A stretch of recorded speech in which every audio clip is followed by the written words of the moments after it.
හැමදාම එකම විදිහට අඹ කාලා එපා වෙලාද? එකම අඹේ කාලා ඇති වෙලා නම් එන්න මගේ මේ රෙසිපි එක බලන්න. අද මමත් පළවෙනි වතාවට තමයි මේ රෙසිපි එක හදන්නේ. මේකේ විශේෂත්වය තමයි අඹ පොතු ඔක්කොම සුද්ධ කරලා තමයි මේ අඹ කරි එක හදන්නේ. බලන්නකෝ හරිම ලේසි. හැබැයි රසය නම් මාරම රසයක් තියෙන්නේ. මාරම රසයි. ඔයාලා මං කියන විදිහට මං කියන නිසා විශ්වාස කරලා එක වතාවක් හදලා බලන්නකෝ. ඇත්තටම බත් කන්න, පාන් කන්න, රොටි කන්න මාරුයි. එහෙනම් අපි බලමුකෝ. ඔයාලට මම පෙන්නන විදිහටම අඹ කරි එක හදලා රස මටත් කියන්නකෝ.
උයන්න කම්මැලියෙක් වෙන්න එපා. ඔයාලා දන්නා මේකේ තියෙන රස. ඉතින් හොඳ ළමයි ටික වගේ මගේ මේ රෙසිපි එක හොඳයි නම් මට ලයික් එකක් දාලා කමෙන්ට් එකක් දාලා මාව සබ්ස්ක්‍රයිබ් කරන්න. මම තිලිනි.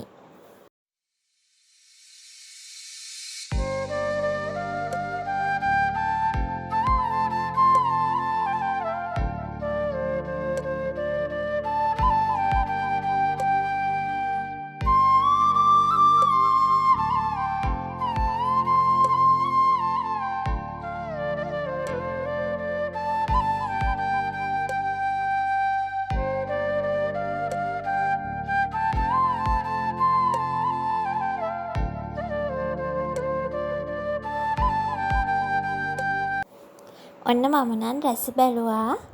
එහෙනම් ඔයාලා හැමෝටම මගේ වීඩියෝ එක බැලුවට ගොඩාක් ස්තුතියි. ඔයාලා හැමෝම සතුටින් පරිස්සමින් ඉන්න.